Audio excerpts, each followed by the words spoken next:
नाशिकच्या ओझरमध्ये अल्पवयीन मुलीवर सामूहिक अत्याचार झाल्याची घटना घडली आहे। ही मुलगी घरात एकटी होती आणि त्याचाच फायदा घेत तिच्यावर अत्याचार करण्यात आलेला आहे।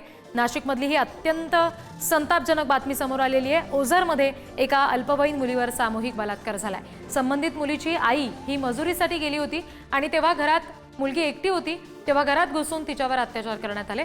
नाशिकच्या ओझर पोलीस ठाण्यात गुन्हा दाखल झालाय।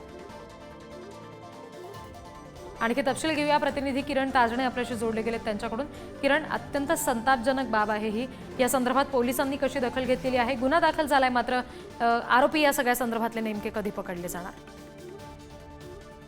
ही अत्यंत संतापजनक अशा स्वरूपाची ही घटना आहे। नाशिकच्या ओझरमध्ये ही परिसरातील संतापजनक ही घटना घडलेली आहे आणि या सगळ्या पार्श्वभूमीवर आपण जर बघितलं तर ओझर पोलिसांनी तात्काळ या घटनेची दखल घेऊन गुन्हा दाखल केलेला आहे। आरोपी मात्र यामध्ये 5ही जण फरार आहेत। त्यांच्या शोधासाठी पथके देखील रवाना केलेली आहेत।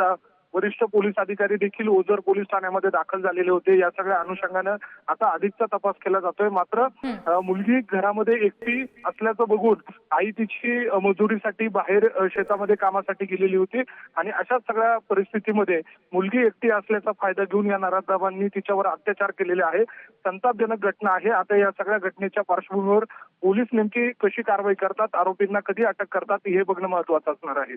प्रीती, निश्चित त्याच्यामुळे आता पोलीस या सगळ्या प्रकरणाचा कसा तपास करतात, नराधम नेमके कधी पकडले जाते ते पाहणं महत्त्वाचं आहे। धन्यवाद दिलेल्या तपशिलांसाठी।